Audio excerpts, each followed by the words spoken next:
what do you need right now, whether it's support in the school, support in the community? What are you chasing after here in 2026 that you didn't have in 2025? What are those next things that you need to see the Valdosta program, whether it's yours or Cody's or both, to see it get to that next level? What do you need, you think? It's growth in the community. I think from the bottom up. Like I said, it's kind of like this rebuilding air. So I mean, we're really kind of bringing back. We kind of lost the academy that was associated here, UFA. They moved up to Tifton, so we saw numbers kind of dwindle. That were attending UFA from our school system. But we're seeing kind of a growing aspect of that attend back. Some numbers are starting to grow back and go back to tryouts and playing for academy with UFA. Or you have Tassa down the road, some in Thomasville. We've got groups that are involved with that one. And we've even got some of our kids that have discussed trying out as upper high schoolers, trying out for Valdosta FC and stuff. But it's kind of growing that grassroots is having elementary school kids kicking that soccer ball around. We've got numbers that play soccer, but it's educating coaches, it's educating the players, getting them to play more soccer and more organized soccer is really what's the big growth that we truly need to see for 5, 6, 7 as the years go down the road. If we're going to continue to see growth, is that depth in numbers of who's played soccer, who's learned the skills of soccer to continue to grow. Head girls coach at Valdosta High, Ben Davis, dropping by with us as a part of our South Georgia Roundtable. Cody Case, the boys coach, and Matt Tanner, who is one of the coaching staff at Thomas County Central. They are fighting concrete and region meetings to try and be a part of things this morning. What's your history, Ben? How did you end up at Valdosta? So previously, I was at Lanier County. I coached soccer there for 4 years. I was a head softball coach there for 2 years as well. I've been educator for 15 years between Eccles County, Cook County, and Lanier County, and lived in the Valdosta area. And when the opportunity to be close to home and back in Valdosta and have my toe in as part of Titletown and being part of the Wildcats, it was an awesome jump in and an easy jump in to be part of this historical school. Yeah, and I know that Eccles has been softball and baseball in the past. Cook, and for me it is Cook. Cook. It can be American football. It can be the other sports. It can be baseball that's attached to it too. Lanier County up there in Lakeland, we know what they're trying to build at the Rock with American football. If you can think back, and this might be going back, into your Rolodex a bit, that last 10 years, what has it been like in places like Eccles and Adel and Lakeland to even try to grow the game? How many of those schools had soccer programs? What has it been like in each of those stops for you to see where the game is to where you are right now at Valdosta? It seems like everywhere I've stopped, it's kind of been its beginning programs. When I first moved to South Georgia in 2000 as a teenager, I moved to Albany, and soccer was gaining ground, and they were having their first club programs, and it was big, and it was growing, but it wasn't kind of like where I was coming from, the DC Baltimore area where soccer was huge. And it's kind of in South Georgia, it's continued to grow. We're moving into 30 years strong in soccer coming around here, and it's still kind of just it's hitting those growth spurts. You got pockets, the Valdosta area, and some of those kids, especially in Eccles and in Adel and in Lakeland, some kids have played in Valdosta in games there. Some kids have had a little bit of experience with rec ball in their own areas. But it's really getting that education out there and in growth programs and taking over and being the head coach at Lanier County. A lot of the girls that I coached there, middle school was the first time they ever touched a soccer ball. So 3 years in that program, and by the time we got to high school, we were teaching concepts that for some might have been high that if they'd played soccer a lot, but in other areas they hadn't learned the higher end concepts of being on the pitch. So now that you're there at Valdosta, and like I said, I had a bit of this conversation with Cody last week, but I want to have it with you. You know what sports mean there in the building. A couple of years ago, for those that don't know, it was a massive build, and so there's this brand spanking new high school out on the Loop Road, and it is state of the art stuff. Yes, you're still playing at Bazemore Hyder, which is really cool as a part of this growth, but you're seeing investment in infrastructure and all of these kinds of things. And so they know what sports mean across the board. And I'm just kind of wondering. You mentioned what it's like in 1-6A. It is a tough region to be in when it comes to whatever sport we're talking about. What's the back been like from the administration, knowing what you and Cody and the other coaches want to accomplish in the non-revenue? I'll use the word non-revenue sports. What's it been like from the feedback from the administration, knowing that you guys want to get to the next level too? So far, it's been absolutely phenomenal. Having we were given great budgets to start kind of stepping into and taking care of some and upping things. That's been phenomenal. Assistance from our administration in that aspect of things. They've been very open to continuing and starting better conditioning programs, better workout programs, getting our kids access to those and offering being the telling us to offer it and to they've been very supportive in that, and it's been a phenomenal off season. Getting numbers to build. From what I was told last year, they had 4 or 5 girls in off season conditioning and workouts. This year, we've had upwards of 39 girls Whoa, showing up for workouts and stuff. So it's been a very phenomenal support and encouragement on the girls' side of things to growth. 4 and 5 to 39 in the off-season conditioning program. Yeah, it's been pretty great. I mean, so what is it like for them to have that bit of a wake up call? It's like, no, this is something that really can get you to the next level, whether it's pre-professional, professional, college, whatever. Uh, what's it like to see the light come on for those student athletes, where you're having what is that a one? It's almost like a 900% increase in the off season conditioning program. So, it's kind of just a big light come on growth. I think it's pretty awesome to see them and to see support. We got a great young group coming in. I got a pretty large freshman group coming in that's gonna in 4 years be a very good job to watch them grow up and become good soccer players. And I think that's kind of the lead catalyst is some of these seniors have taken on and realized, hey, we got a chance to grow. We got a new coaching staff, a new this, and then the freshmen coming in, kind of pushing the middle, the upper ones. Hey, let's do this. Let's get better. So you mentioned region. Well, what's going on at the region meeting? You can divulge if you want, or you can sit there and say nebulous sound bites just to say something and put it on tape. But can you give me? Is it going to be a coach's sound bite, or are you going to let me know what's going on at the region meeting?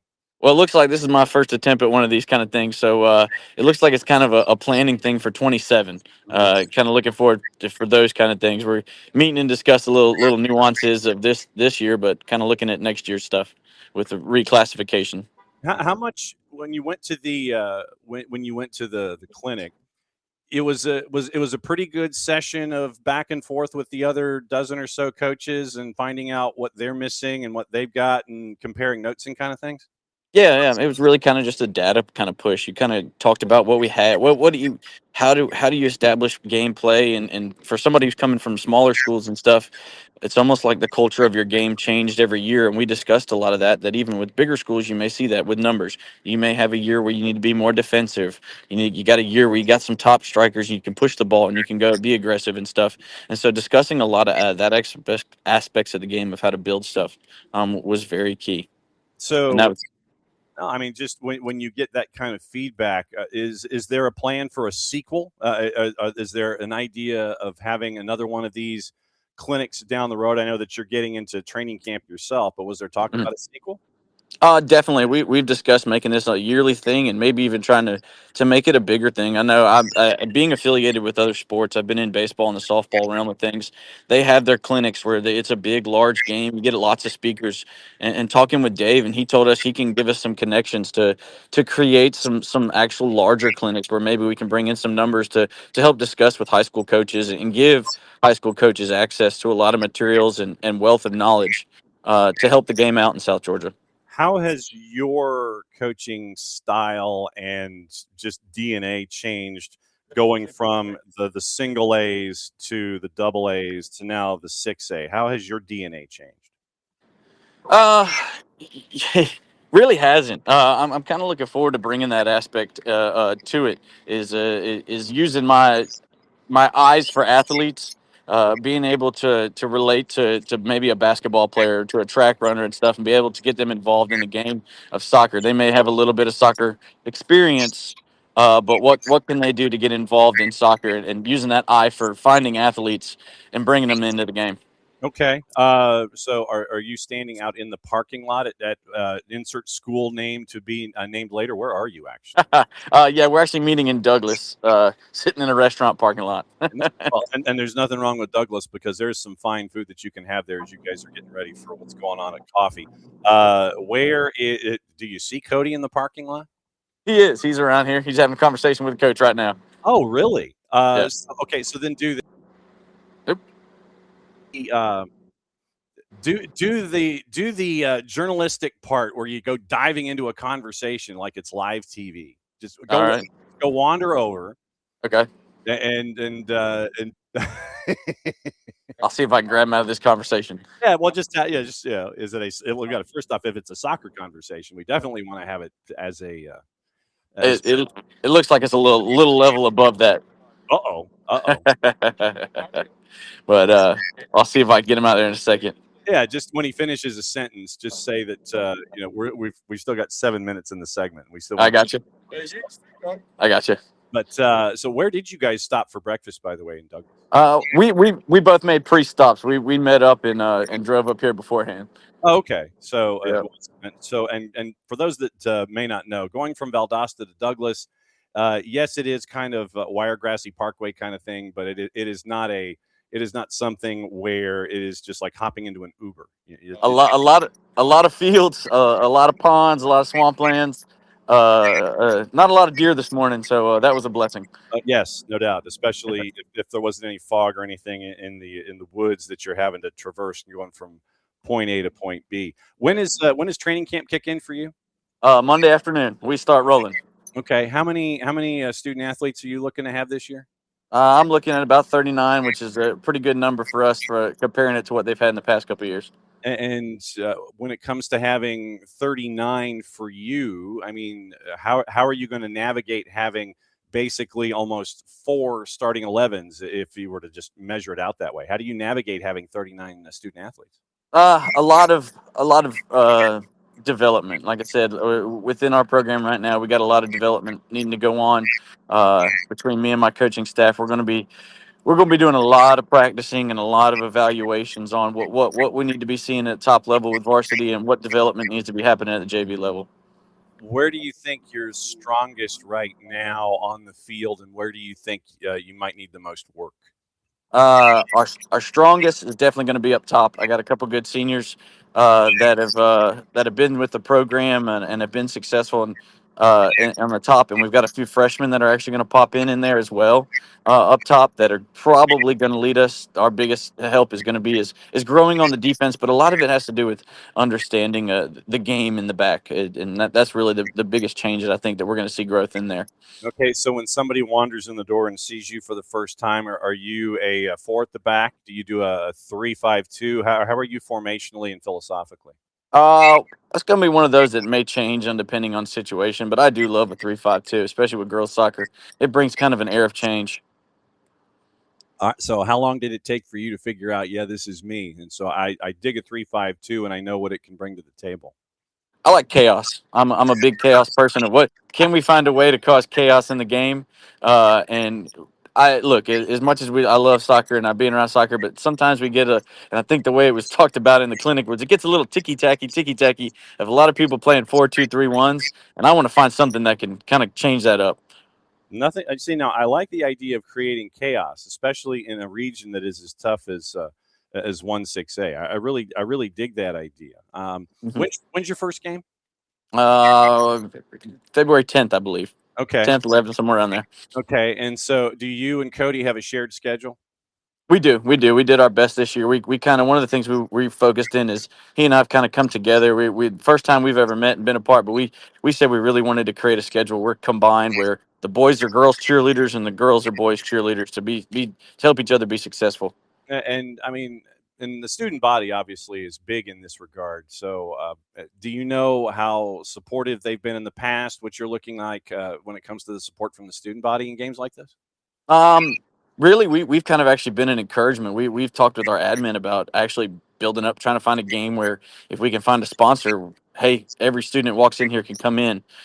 We've talked about getting out the drum line from the band to come kind of get everybody pumped up before a game or something like that. Those kind of big things to get in. You get more students involved because the students have been involved.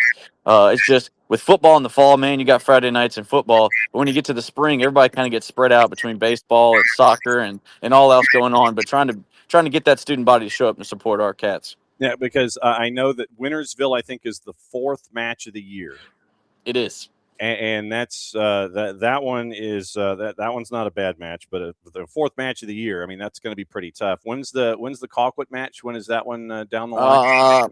I think that'd be a little bit more further down the road for us. I think that one's probably the 4th or 5th week of the season there. Because I was trying to figure out what match you could do with the administration to sit there and just open the gates at Bazemore Hyder and just have everybody come charging in. I was trying to think of one that's not Colquitt and one that's not Wintersville, where everybody just open the doors and everybody can show up. I'm trying.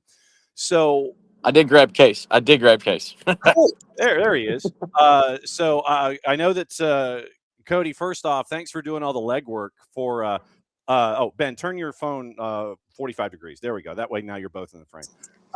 So, Cody, thanks for doing the legwork on this. We had a great conversation with Ben. What I would like to do, I'm going to ask you a couple of questions before we get out of here.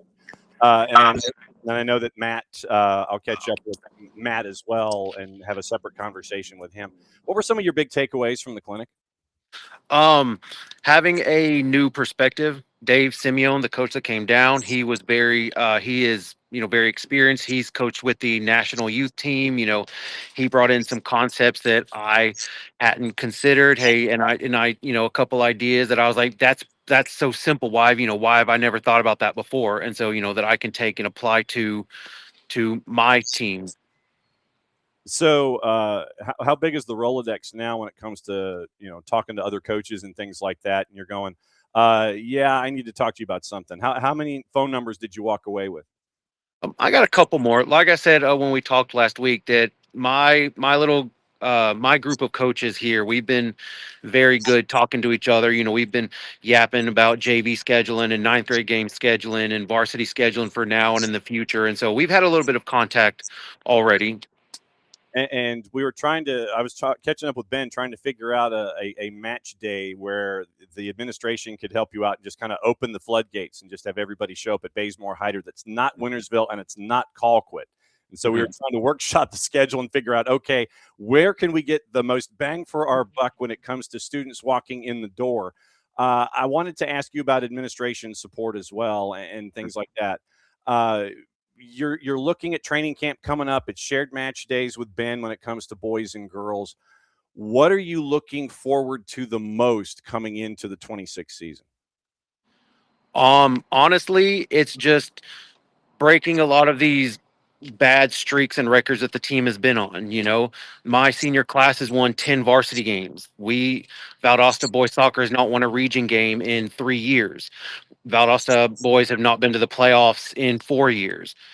We haven't, Valdosta hasn't beat Lowndes in 3 years. We have not beat Colquitt since 2013. There's a lot of things and a lot of records and a lot of streaks that we are trying to break as we build this new program. Our boys program has 197 wins. Our football program is doing the road to 1,000. We're doing the road to 200 this year. And so, there's a lot of good things a lot of milestones we'll be able to cross just here in year one. Well, that, and I don't want to wish any L's in your program early on, but if that 3rd win happened to be at Wintersville in that 4th match of the season, that would be a good one to have your 200th. Yeah, I'm going to be honest with you. Ideally, our 3rd win will come in our 3rd game of the season, and we'll wait till the 4th. There you go. That's what I was hunting for. I can't thank you enough for doing the legwork in this. I know that you and Ben are at the region meeting there at a lovely restaurant to be hidden away from the rest of us there in Douglas at Coffee High and everything. And I'm going to catch up with Coach Skinner, and I want to set up a separate conversation with him because I think he was encased in concrete there at 84 and 300. So I want to catch up with him later. Okay. If it's cool with you, can we have this as a running conversation as we go this year when it comes to anything and everything going on down there in South Georgia? Because our schedule ramps up in about a month. We're going to be hitting the road, doing all of our games and things like that. Is it cool to continue to keep ducking our head in the door and seeing how things evolve down there in Region 1-6A? Yeah, absolutely. We have an open door for anybody who wants to come talk about Valdosta or soccer in South Georgia. We love it. All right. Well, I can't thank you guys enough, and thank you for doing the legwork. And I will shoot an email to Coach Skinner over there at Thomas County Central and set up a separate conversation with him about how things are. Get back to your region meeting. If you need a note from me, if you're going to get in any trouble for talking loud in the back of the classroom, let me know. I'll send you a note, and then hopefully whoever the is in charge there at the region meeting will take it from me. So I appreciate you and Ben's time, and thanks again for especially doing this on the fly and helping educate everybody when it comes to high school soccer down there in South Georgia. Awesome. Thank you. And go Cats. There we go. That's the way to end that conversation. So that's Cody Case, Ben Davis,